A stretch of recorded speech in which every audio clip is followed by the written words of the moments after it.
Continuamos en Decime la Verdad. Pasaron 26 minutos de las 12 del mediodía en todo el país y ya la tenemos allí. La comunicación telefónica lo habíamos anticipado, la saludamos. Ella es víctima del delito de trata de personas, activista además por los derechos de las mujeres. Hablamos de Alika Quinan. ¿Cómo estás, Alika? Buenos días. ¿Qué tal? Buenos días, ¿cómo andás? ¿Todo bien? ¿Vos? Bien. Bueno. Bien. Disfrutando de los pocos días de sol que tenemos en este invierno. Sí, no, increíble. Hay que disfrutarlos. Bueno, Alika, vamos a comenzar a contarle a la gente que por allí no conoce tu historia, cómo es el comienzo de todo esto. Vamos a remitirnos a cuando vas a Ushuaia. ¿Por qué vas? Bueno, cuando hablamos de trata de personas, específicamente lo que hablamos es de un delito gravísimo, muy complejo, que ataca y azota a toda la humanidad. Con lo cual, cualquiera de nosotras puede ser víctima, ¿no?, de un delito como estos. A mí particularmente, lo que me sucedió en el año 95 fue que fui captada por unas redes de trata, estando yo en una situación de extrema pobreza. Yo soy cordobesa, soy nacida en Córdoba, y bueno, mis padres se separaron. Bueno, más allá de todo esto, que es como bastante morboso contarlo, no sé cuál es la introducción que hicieron ustedes, así que es como que no sé en qué terreno, ¿no? Estoy parada, con lo cual es complejo. Sí te puedo decir que yo conseguí denunciar, conseguí reconocerme como víctima. Vos cuando me presentabas como víctima. Yo no soy víctima. Fui víctima. Fuiste víctima. Sí, me niego a reconocerme actualmente como víctima. Me costó mucho ese proceso de una mujer que estaba en situación de explotación sexual. Reconocerse como víctima para cualquier mujer es doloroso, es un calvario, es todo un proceso, no solo psicológico, sino también físico. Claro. Yo pasé por, se me cayó el pelo, sufría de pesadillas, bueno, tantísimas cosas que cualquier persona que está atravesando un momento muy complejo en su vida, el cuerpo se resiente. Claro que sí. Entonces, cuando yo consigo reconocerme como víctima, inicio un proceso nuevo en mi vida, que es el de sobreviviente. Cuando me presento siempre como un sobreviviente de trata. Hoy tengo un programa de estudio, formación y de investigación en la Universidad de San Martín. Es el lugar donde yo decido estar parada, que es el de una luchadora y desde la academia, ¿no? Seguro. Alika, decías vos vas desde Córdoba hasta Ushuaia, sin dudas con una promesa de trabajo, ¿no? Pero ¿con qué te encontrás cuando llegas allí? Me encuentro con un prostíbulo. Me encuentro con un prostíbulo con muchísimas mujeres que estaban en situación de explotación y hombres que pagaban por sexo. Eso es lo que yo me encontré en el año 95. El año 95 estamos hablando. Con, digamos, la vista gorda de algunos otros estamentos.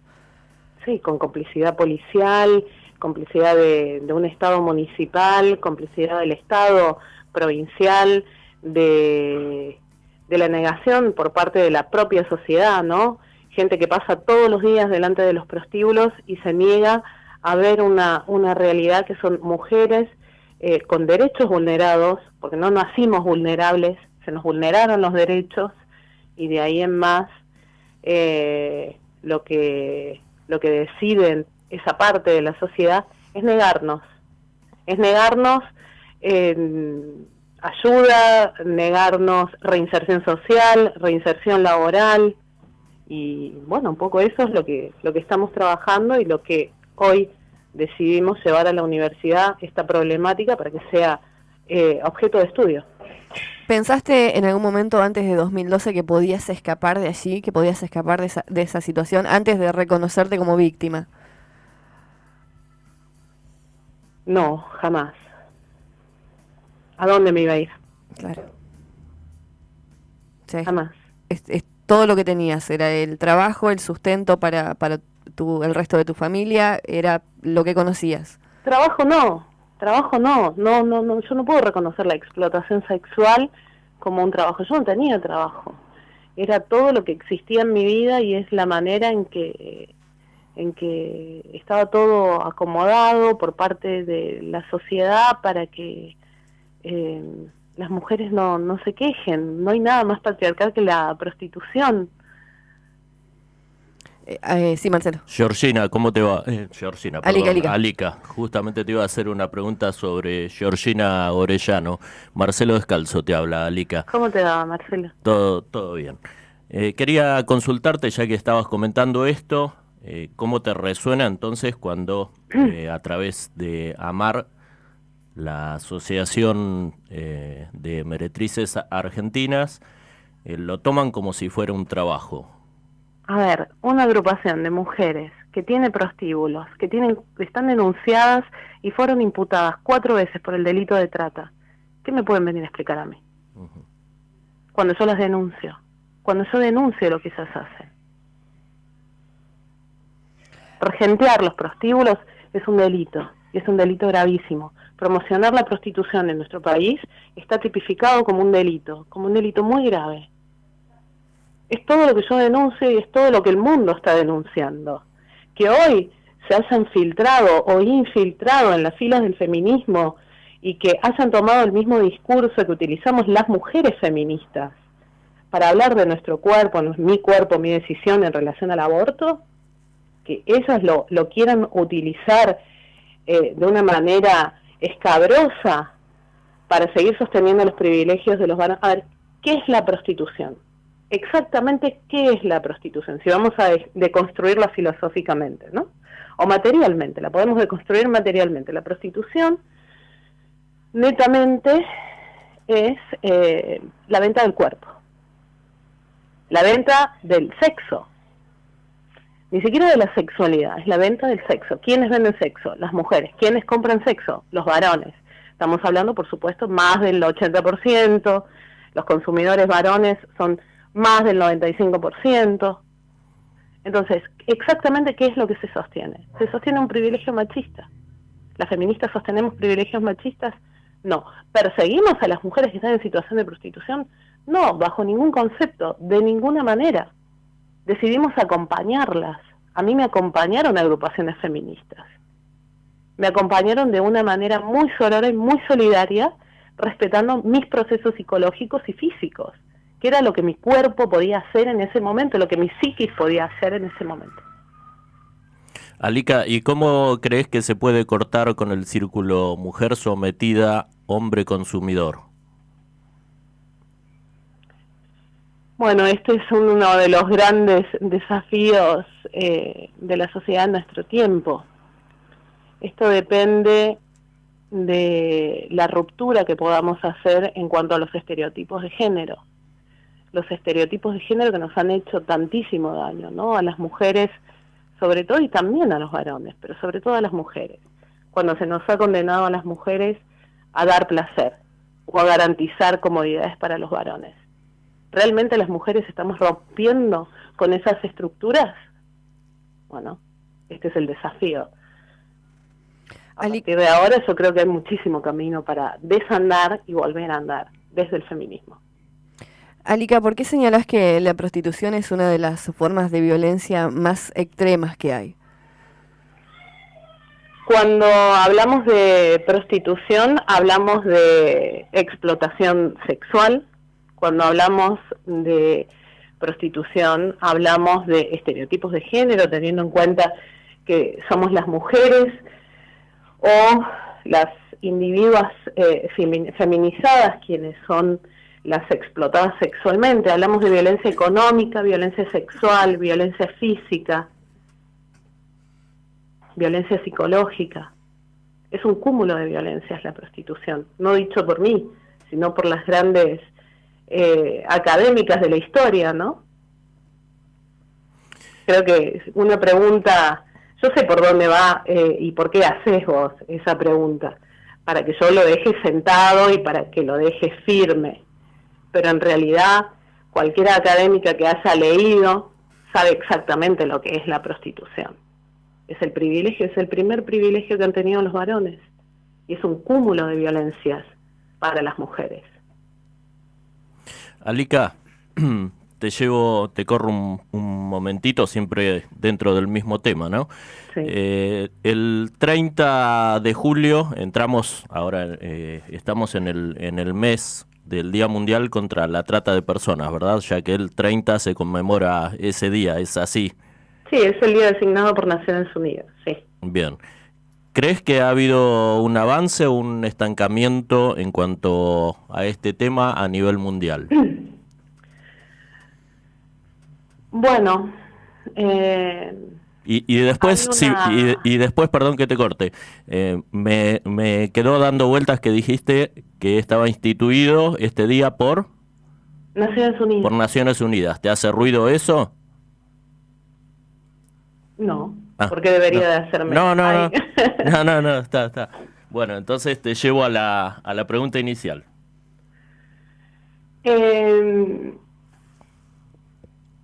Mira, cuando hablamos, nosotros tenemos una ley de trata en nuestro país hace 11 años.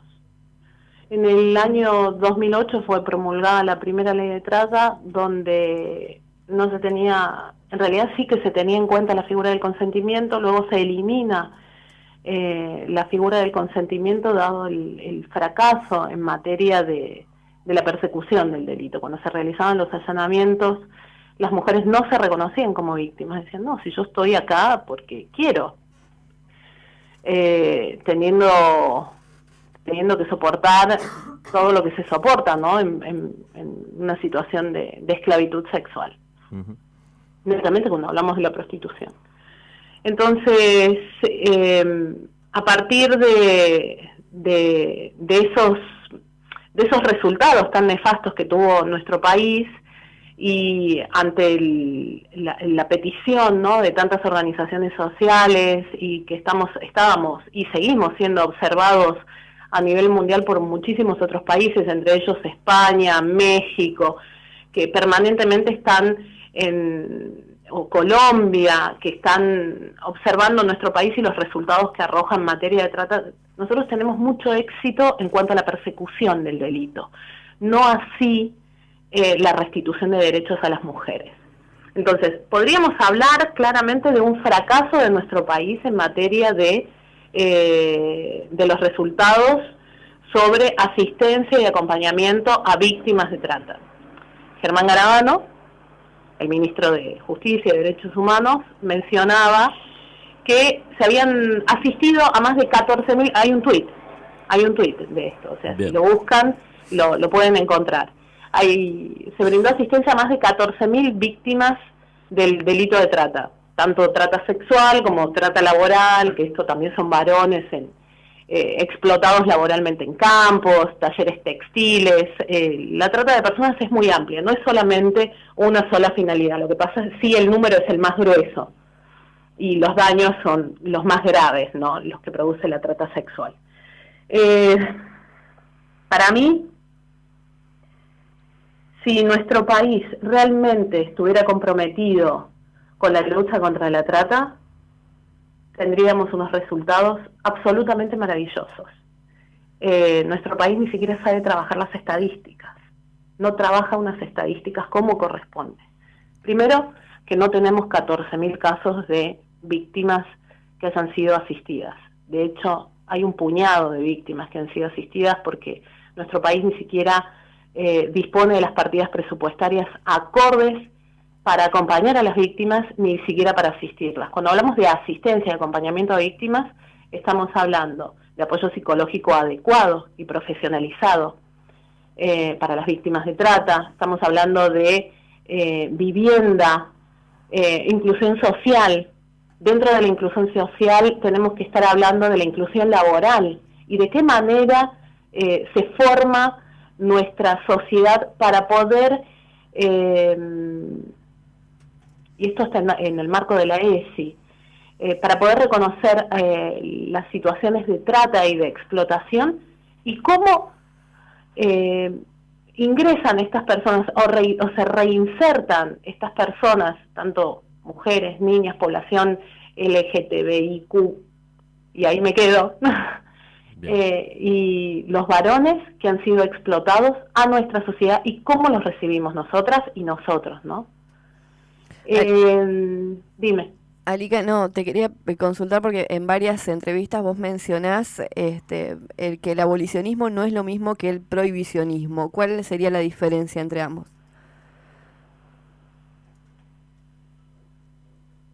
El prohibicionismo habla de prohibir la prostitución y el abolicionismo no prohíbe bajo ningún concepto la prostitución. Sí, no la tolera, teniendo en cuenta el grave daño que produce a las mujeres y a las niñas.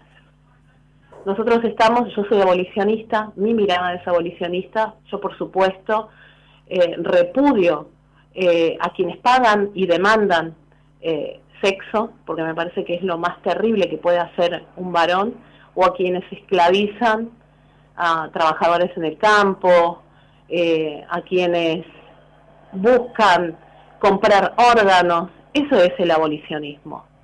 Tenemos una gran parte de Estados Unidos, por ejemplo, y otros países que sí persiguen, por ejemplo, Nueva Zelanda persigue a las mujeres que están en situación de prostitución. Nuestro país, más allá de la corrupción, y esto pido que seamos claros cuando estamos hablando de prohibicionismo o abolicionismo en nuestro país. Una cosa son las prácticas y otra cosa es lo que está institucionalizado a partir de nuestra Constitución.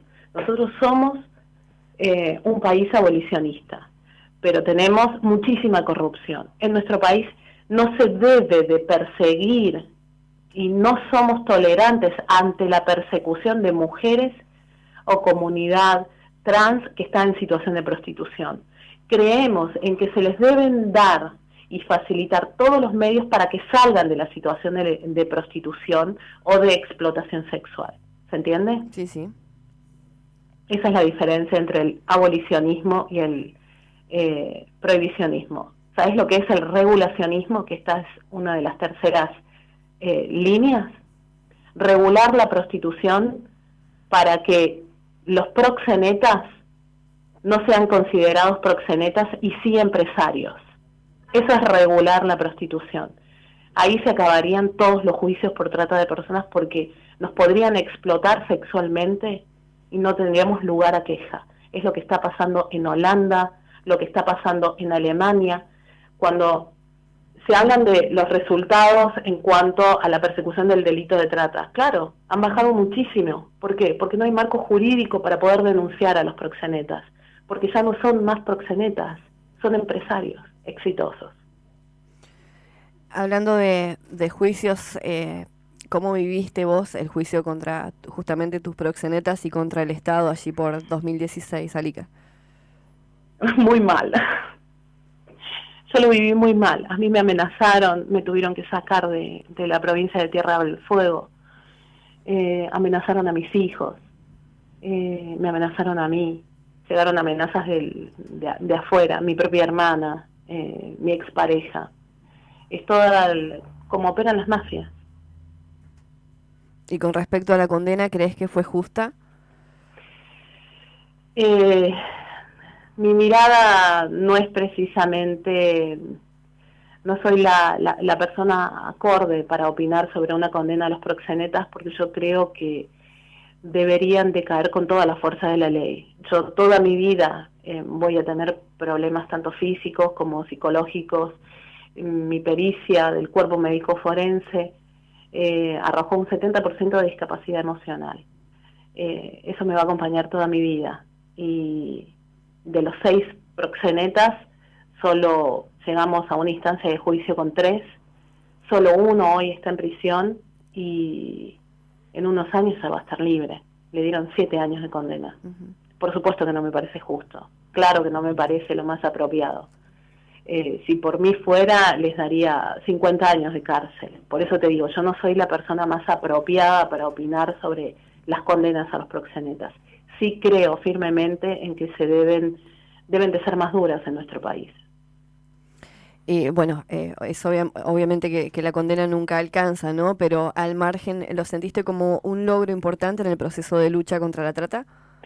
Creo que es un logro importante para mí y para todas las mujeres que hayan sido y que pudieran llegar a ser víctimas en el país, o sea que es un leading case a nivel internacional. sea que es la primera vez que logramos una condena hacia el Estado, ¿no?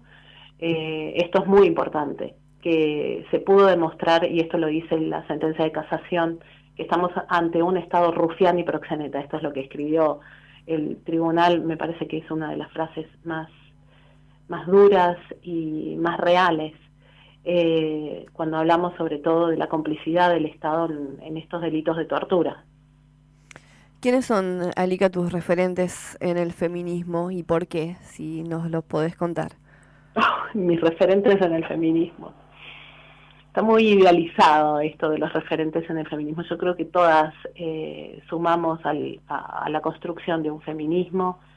Yo puedo hablar de Andrea Dworkin, pero es una feminista de los años 70, 80, de la segunda ola.